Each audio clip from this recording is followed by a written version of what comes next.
قال الله تعالى في كلامه المجيد الفرقان الحميد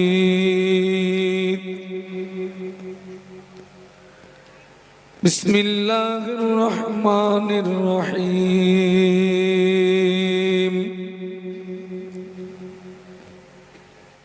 يا أيها الذين آمنوا قوا أنفسكم وأهليكم نارا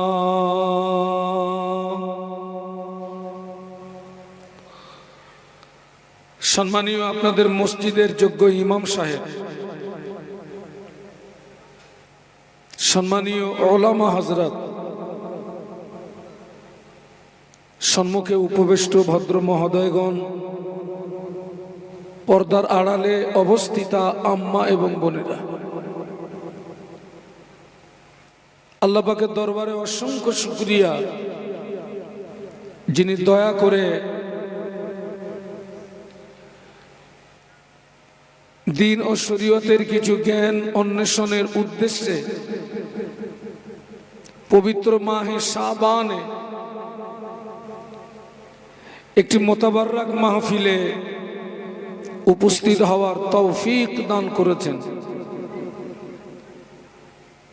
কৃতজ্ঞতা প্রকাশে মহব্বতের সঙ্গে বলি আলহামদুলিল্লাহ।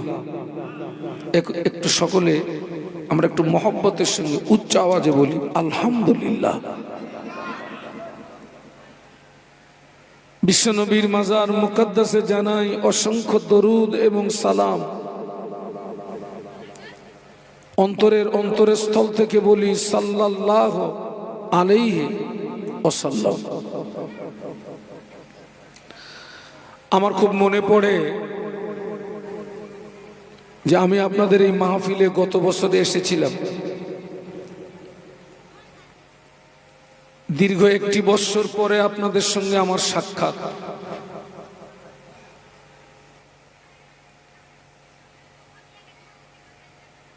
আল্লাহ পাকের শান, আপনাদের এই গ্রামে মসজিদের উন্নতি কল্পে এই মাহফিলটি প্রত্যেক বছরে অনুষ্ঠিত হয়।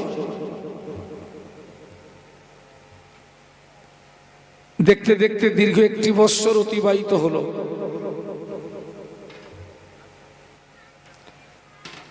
আজকের আপনারা যারা এখানে এসেছেন, নারী পুরুষ নির্বিশেষে, আমি প্রত্যেকের কাছে একটি অনুরোধ রাখব। সেটি হচ্ছে, আজকের আমার সামনে আপনারা যারা বসেছেন, আপনারা ইতিপূর্বে আপনার জীবনে কত ওয়াজ নসিহত শুনেছেন আপনার জ্ঞানের বাইরে। এবং আমি জানি এই এলাকার মানুষ আপনারা প্রচুর ওয়াজ এবং নসিহত শোনা মানুষ, এবং আপনারা আলেমদেরকে মহব্বত করেন, আলেমদেরকে ভালোবাসেন। আপনি আপনার জীবনে ইতিপূর্বে যত ওয়াজ এবং নসিহত শুনেছেন, আমার মনে হয় ওই ওয়াজ এবং নসিহতকে মেনে নিয়ে বাস্তব জীবনে যদি আমরা আমলে আনতে পারতাম, আমার মনে হয় আজকের নতুন করে আমাদের ওয়াজ নসিহত শোনার জন্য এই চটে বসার প্রয়োজন ছিল না। আল্লাহ পাকের শান, ওয়াজ নসিহত আমাদের যথেষ্ট শোনা হয়েছে। অভাব হচ্ছে একটি জায়গায়, সেটি হচ্ছে আমলের অভাব। আমলের বাংলা মানে হচ্ছে বাস্তব জীবনে রূপ দেওয়া।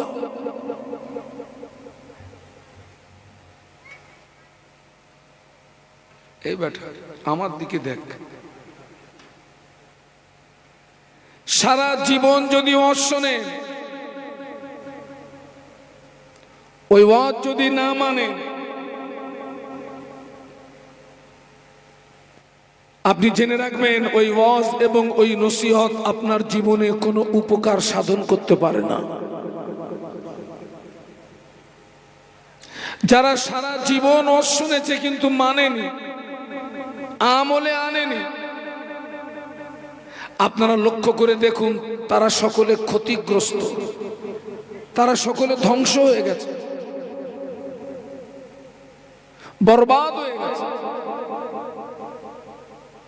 আমার বক্তৃতার বয়স কম বেশি এই ২৬ বছর আমি ওয়াজ করছি, ২৬ বছর।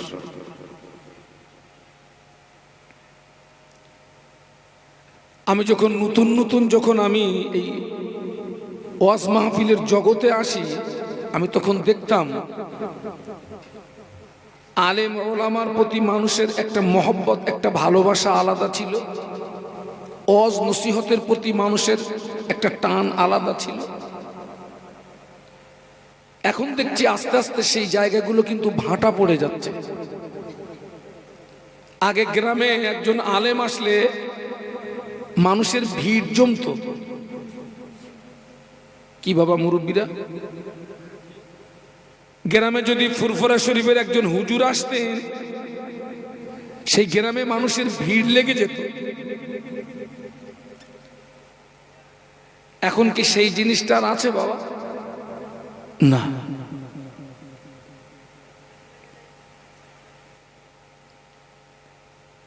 আমার ছেলেরা, আমার যুবকেরা, আমার জওয়ানেরা, আমি তোমাদের ভাই মোহাম্মদ শাহানুর আলম, আপনাদেরকে একটা কথা জিজ্ঞাসা করছি। আমরা জন্মেছি মানে আমাদের মৃত্যু হবে, এটা নিশ্চিত, লা শাক্কা ফি। এই কথাটিতে কোনো সন্দেহ নেই। জন্মেছি মানে মৃত্যু হবে।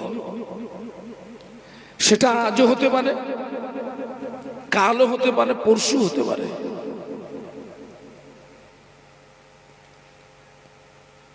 আজকের এই মাহফিলটা আমাদের জীবনের শেষ মাহফিল হতে পারে না, পারে না। এই যে আমি এখানে ওয়াজ করছি, এটা আমার জীবনের শেষ ওয়াজ হতে পারে না, পারে না। কম বেশি প্রত্যেক রাতে আমাকে দুটো করে আমাকে মাহফিল করতে হয়। আপনার গত রাতে আমার প্রথম আপনার মাহফিল ছিল ধুলাগড়, হাওড়া জেলা। ধুলাগড় থেকে কম বেশি ৩-৪ কিলোমিটার ভিতরে গ্রামটার নাম হচ্ছে লতিফপুর। ওখান থেকে আমাকে যেতে হলো পূর্ব মেদিনীপুর, ভোগপুর। আমি যখন বাড়ি এসেছি তখন সকাল 8:30 বাজে। আমি তো কোনো দাওয়াত বাড়ি খাই না বাবা, শারীরিক অসুস্থতার জন্য।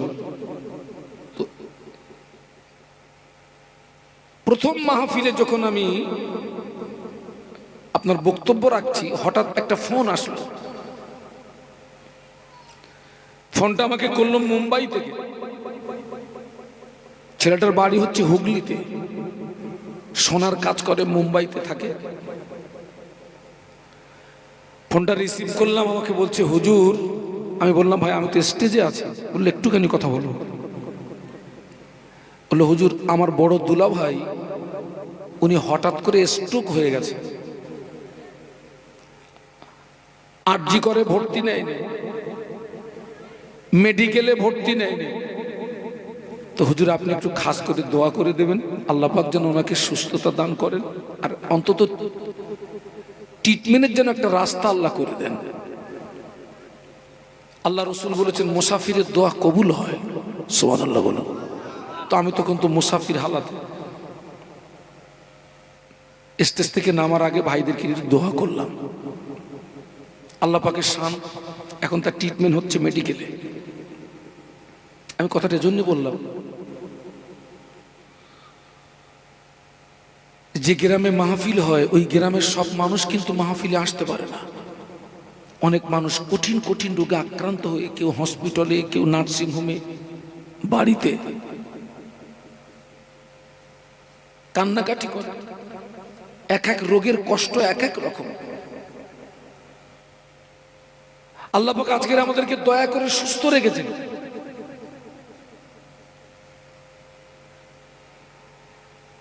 শুকরিয়া আদায় করে শেষ করা যাবে? সুস্থ জীবন আমি বলতে চাচ্ছি বাবা, এই মাহফিলটা আমাদের জীবনের শেষ মাহফিল হতে পারে, শেষ সাক্ষাৎ হতে পারে। আমরা এখানে যারা আছি, আমরা কি কেউ দাবি করতে পারবো যে আমি নির্দোষ? আমরা সবাই কিন্তু দাগী আসামি, সবাই কি? আল্লাহ রসুল বলেছেন কুল্লু বানি আদম খাত্তাউন, প্রতিটি আদম সন্তান গুনাহগার। আমরা সবাই কি বলুন, কম বেশি, হয়তো আমার বেশি আপনাদের কম, কি আপনাদের বেশি আমার কম, কিন্তু গুনাহ আমাদের প্রত্যেকেরই, নারী পুরুষ সকলের গুনাহ আমাদের প্রত্যেকের। এখন আপনারা বলেন, এই গুনার বোঝা মাথায় নিয়ে কবরে যাওয়াটা বুদ্ধিমানের পরিচয়, না এই গুনার বোঝাটা দুনিয়াতে নামিয়ে কবরে যাওয়াটা বুদ্ধিমানের পরিচয়? নামিয়ে যাওয়া, এই জায়গাটা হচ্ছে গুনাহ মাফির জায়গা। একটু বলুন সুবহানাল্লাহ।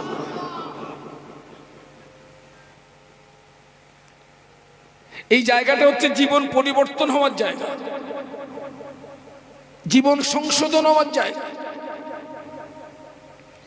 এই বাংলার মাটিতে সর্বপ্রথম ইসালে সওয়াব কে কায়েম করেছিলেন?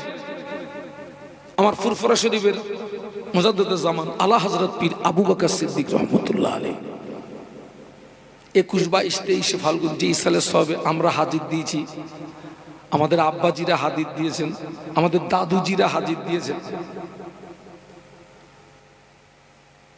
মুজাদ্দিদে জামান ছিলেন 52 জেলার পীর। একটু সুবহানাল্লাহ বলুন। কত জেলা? আমি 26 বছর হজ করছি, কিন্তু এখনো পর্যন্ত আমি কিন্তু 52 জেলা ঘুরতে পারিনি। আমার দাদু হুজুর ছিলেন 52 জেলার পীর। ওই ইসালে সওয়াবে অনেক মানুষ হজ শুনে, সাধারণ মানুষ, বেনামাজি, বেরোজগার, হজ শুনে আমল করে নামাজি, রোজাদার, আল্লাহওয়ালা, জাকিরিন হয়ে গেছে। বলুন সুবহানাল্লাহ। ওই ইসালে সওয়াব থেকে অনেকে হজ শুনে আমল করে সাধারণ মানুষ থেকে আল্লাহর ওলি হয়ে কবরে চলে গেছে। বলুন সুবহানাল্লাহ। আর আজকে আমাদের কি হচ্ছে বলুন তো? হজের গতি, যে গতি, হজ মাহফিলের গতি যতটা বেড়েছে, এক শ্রেণীর মানুষের দ্বারাতে শরীয়ত বিরোধী কাজের গতিটাও ততটা। বাস্তব না বাস্তব? এবং দেখছি আমরা যে অন্যায়ের উপরে আঘাত করছি, দেখছি সেই অন্যায়টা কিন্তু সমাজে আরো বেশি হচ্ছে।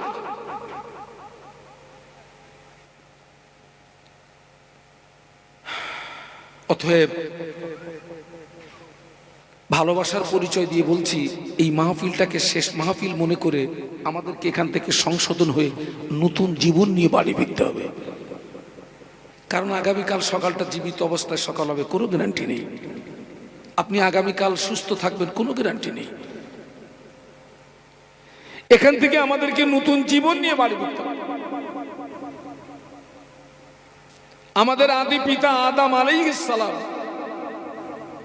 আল্লাহ পাকের একটি হুকুম অমান্য করেছিলেন। ইবলিস শয়তান আল্লাহ পাকের একটি হুকুম অমান্য করেছিল, কিন্তু ইবলিস আল্লাহর হুকুম অমান্য করার পরে সে কিন্তু নত হয়নি, ক্ষমা চায়নি, সে অহংকার করল। ইবলিস হচ্ছে চির জাহান্নামী। ইবলিসের ঠিকানা কোথায়? আরো জোরে বলুন। ইবলিস কখনোর জন্য জাহান্নাম থেকে নাজাত পাবে না। তাহলে আমরা যদি অন্যায় করার পরে, অপরাধ করার পরে, গুনাহ করার পরে আমরা যদি নত না হই, ক্ষমা না চাই, আমার চরিত্র আর ইবলিসের চরিত্রের ভিতরে কোনো পার্থক্য থাকবে? তাহলে আমার চরিত্র ইবলিসের চরিত্রের ভিতরে যদি কোনো পার্থক্য না থাকে, ইবলিসের ঠিকানা যেখানে ওই ভদ্রলোকের ঠিকানা হবে। আমাদের আব্বাজান আল্লাহ পাকের একটি হুকুম অমান্য করার পরে তিনি এত লজ্জিত হয়েছিলেন, জান্নাত থেকে বিতাড়িত হওয়ার পরে লজ্জায় শরমে 40 বছর আল্লাহর আসমানের দিকে মাথা উঁচু করে তাকাননি, সবসময় কাঁদতেন।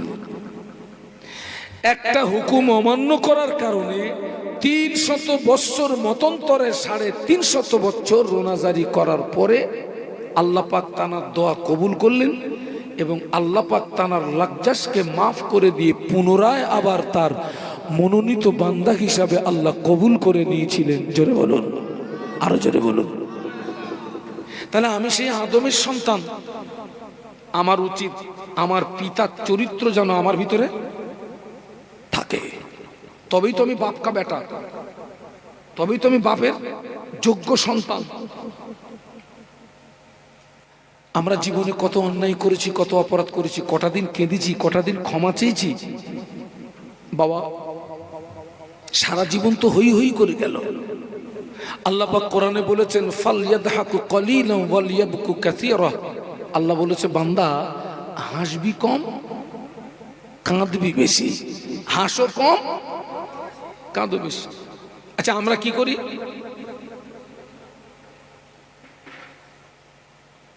আমরা আনন্দে আত্মহারা হয়ে যাই।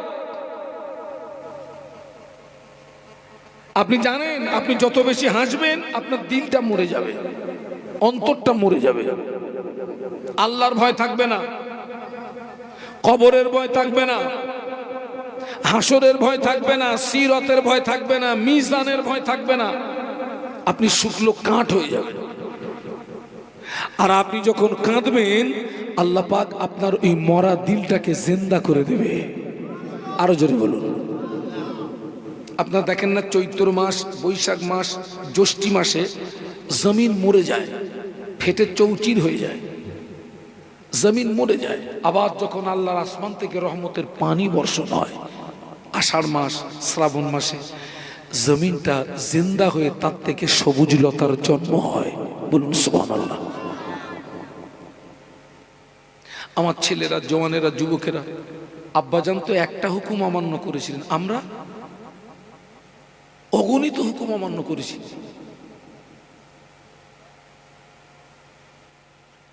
আমরা এখনো পর্যন্ত অনেকে নামাজ পড়ি না, সারা রাত ওয়াজ শুনছে, সারা রাত। লাভ হলো না লস হলো?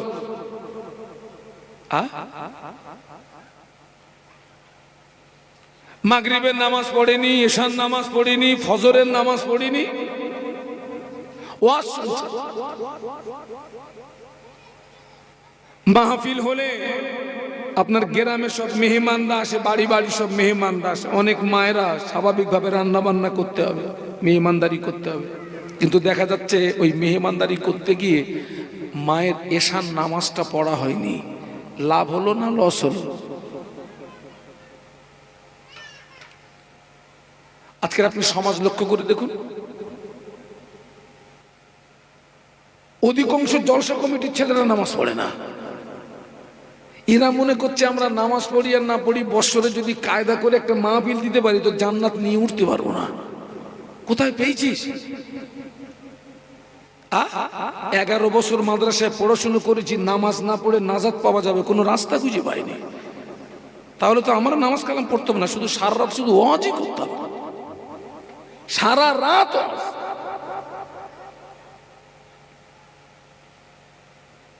5 ওয়াক্ত নামাজ পড়ি না, জুমার নামাজ পড়ি না। হ্যাঁ, তবে শবে বরাতের রাতে মসজিদে ভিড়টা বাড়ে না কমে? শবে বরাতের ওই রাতের নফল নামাজ যদি না পড়ো আল্লাহ তোমায় জাহান্নামায় দেবে না। 5 ওয়াক্ত নামাজ যদি না পড়ো, বিনা তওবায় যদি মারা যাও, আল্লাহর জাহান্নামার আগুন তোমায় ছাড়বে না। আবার যেন কালকে বলেন না যে সে শাহজাহান এসে বলে গেছে যে শবে বরাতের রাতে নফল নামাজ পড়তে হবে না। তাই বলেছি আমি? এই বলুন বলুন, তাই বলেছি? কি বলেছি? শবে বরাতের রাতের নফল নামাজ যদি তুমি না পড়ো আল্লাহ তোমায় জাহান্নামায় দেবে না। কিন্তু 5 ওয়াক্ত নামাজ যদি না পড়ো, বিনা তওবায় যদি মারা যাও, আল্লাহর জাহান্নামের আগুন তোমায় ছাড়বে না।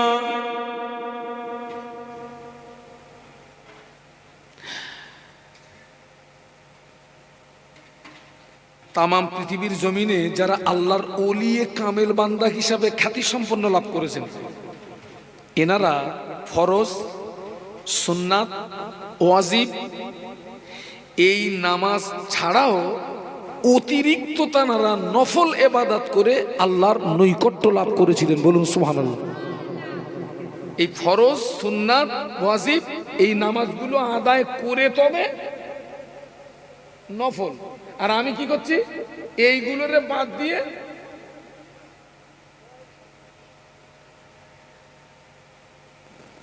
আমি একটা সময় একটা মসজিদের জুমার ইমাম ছিলাম। তো দেখি সারা বছর যাদের পাওয়া যায় না, শবে বরাতের রাতে ওরাই এসে বলছে, হুজুর নিয়ত বলে দেন, আজকে লাগবো। মানে সারা বছরের কাজা আজকে তুলে বাড়ি যাবে। নিয়ত বলে দিচ্ছি, আল্লাহু আকবার নিয়ত বলে দিয়ে দেখি তো পিছনে দুমদাম শব্দ হচ্ছে। মানে ও তো সব ফুরন টান টানতেছে সব। এই ছেলে,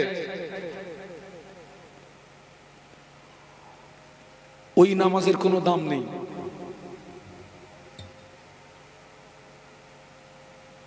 কোনো দাম নেই। 4 রাকাত নামাজ পড়ো, খুশু খুজুর সঙ্গে পড়ো, ইতমিনানের সঙ্গে পড়ো। আল্লাহ চাইলে ওই 4 রাকাত নফল নামাজটা তোমার জন্য কিয়ামতে ময়দানে জান্নাতে যাওয়ার ওসিলা হয়ে যাবে। 4 রাকাত নফল নামাজ পড়ো, ভালোভাবে পড়ো। ঠিক বলছি না ভুল বলছি? 4 রাকাত পড়ো।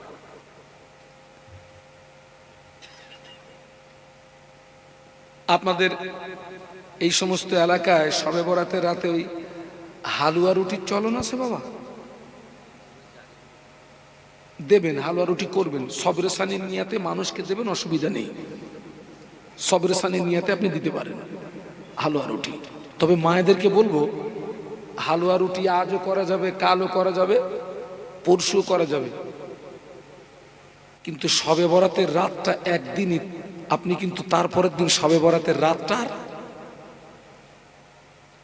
ওই যে আপনার ভাগ্য রজনী, ওই রাতে আগামী 1 বছরের নতুন বাজেট আল্লাহ পাকের দরবারে তৈরি হয়। সুবহানাল্লাহ বলো। কে কতটা চেয়ে নিতে পারে? কে কতটা চেয়ে নিতে পারে? চাওয়া পাওয়ার মাস। তো আমার ছেলেরা, আমার যুবকেরা, বাবা, আমরা যারা এখনো পর্যন্ত নামাজ পড়িনি, শরীয়ত বিরোধী কাজের সঙ্গে আমাদের সম্পর্ক আছে, আজ পর্যন্ত স্টপ করো। যা হওয়া হয়ে গেছে, স্টপ করো, আর নয়। আল্লাহর কাছে তওবা করো, ক্ষমা চাও, নতুন জীবন তৈরি করো।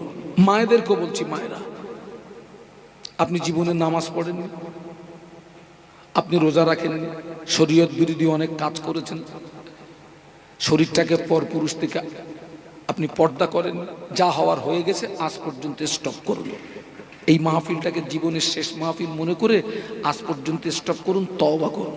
আল্লাহ, আমি এই অন্যায়গুলো আর, বান্দার গুনাহ যদি হয় আসমান পর্যন্ত, আল্লাহ পাকের ক্ষমা আরশে আজিম পর্যন্ত। সুবহানাল্লাহ বলুন। সেই আল্লাহ আজও আছে না নেই? আছে, আজও আছে। আপনি ইতিহাস লক্ষ্য করুন, যাদের জীবন ভরা আমল, জীবন ভরা ইবাদত, তানারা আখিরাতের ভয়ে ভীত সন্ত্রস্ত ছিলেন। কিন্তু আমাদের ইবাদত নেই, আমল নেই, ভয়। আল্লাহ নবীর কলিজা ছেঁড়া সাহাবী আবু বকর সিদ্দিক রাদিয়াল্লাহু আনহু, যে আবু বকর সম্পর্কে আল্লাহ নবী বলেছিলেন, ও আমার সাহাবীরা, আমি রাসূলুল্লাহ আমার সমস্ত সাহাবীদের ঋণ পরিশোধ করে দিয়েছি। আমি রাসূলুল্লাহ সব সাহাবীদের ঋণ পরিশোধ করে দিয়েছি। আবু বকরের ঋণ আমি রাসূলুল্লাহ পরিশোধ করতে পারলাম না। আবু বকরের ঋণ পরিশোধের দায়িত্ব আমার পক্ষ থেকে স্বয়ং আল্লাহ নিয়েছে। আবু বকরের ঋণ নবীর পক্ষ থেকে পরিশোধের দায়িত্ব কে নিয়েছেন? আচ্ছা, যে মানুষটার ঋণ পরিশোধের দায়িত্ব নবীর পক্ষ থেকে আল্লাহ নিয়েছেন, ওই মানুষটার কি আখিরাত সম্পর্কে কোনো চিন্তা, কোনো ভয় থাকার প্রয়োজন ছিল কি? না। কিন্তু সেই মানুষটার মধ্যে কতটা ভয় ছিল জানেন? আল্লাহ নবী তার 10 জন জীবিত সাহাবীকে জান্নাতের সার্টিফিকেট দিয়েছিলেন। আপনার যাদেরকে বলা হয় আশারায়ে মুবাশশারা, তার ভিতরে নাম্বার 1 ছিলেন আবু বকর সিদ্দিক রাদিয়াল্লাহু আনহু। বলুন সুবহানাল্লাহ। নবী ঘোষিত জান্নাতি সাহাবী, নবী ঘোষিত জান্নাতি সাহাবী, আখিরাতের ভয়ে কাঁদতেছে। আপনি একটু ভাবুন, একটু চিন্তা করুন।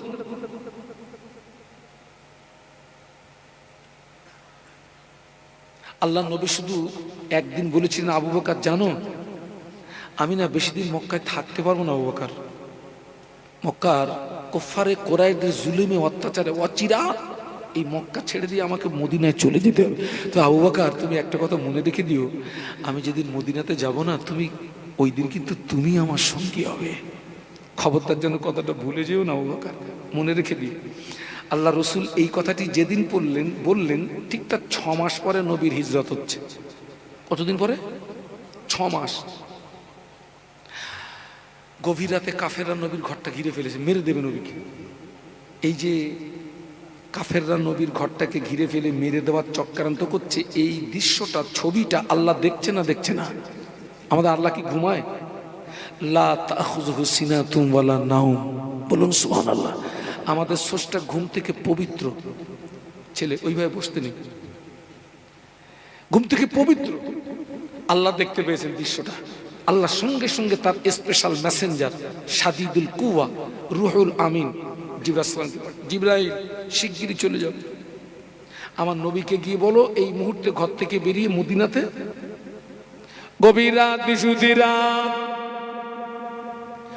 আল্লাহ নবী এক মুষ্ঠ বালু বেঈমান বেদিনদের দিকে নিক্ষেপ করে লুকিয়ে লুকিয়ে লুকিয়ে লুকিয়ে আবু বকরের ঘরের দরওয়াজায় গিয়ে একবার আওয়াজ দিয়েছেন আবু বকর, সঙ্গে সঙ্গে দরওয়াজা খুলে গেল।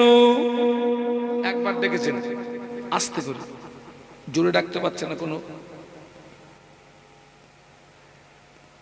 বেঈমান যদি শুনতে পায়, আস্তে করে। সঙ্গে সঙ্গে দরজা খুলে গেছে। আবু বকর সিদ্দিক, আপনার দরজা খুলে গেছে।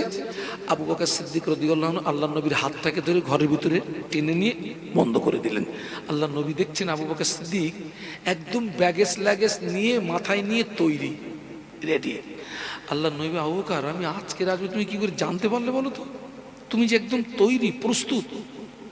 আল্লাহ নবী নূরের বদনের দিকে চেয়ে বলেছিলেন, ইয়া রাসূলুল্লাহ, হাবিবাল্লাহ, হুজুর আপনি আমাকে 6 মাস আগে একদিন বলেছিলেন, আবু বকর আমি রাসূলুল্লাহ যেদিন মদিনাতে যাব ওই দিন তুমি আমার সঙ্গী হবে। আমি আবু বকর ওই দিন থেকে বড় পেরেশানিতে ছিলাম, টেনশনে ছিলাম। হুজুর আপনি কখন আসবেন? হুজুর আপনি কখন আসবেন? আমি আবু বকর যদি ঘুমিয়ে যাই, আপনি যদি ঘরের দরওয়াজায় দাঁড়িয়ে আবু বকর আবু বকর বলে ডাকেন, আপনার সঙ্গে বেয়াদবি হবে, আল্লাহ পাক নারাজ হয়ে যাবে।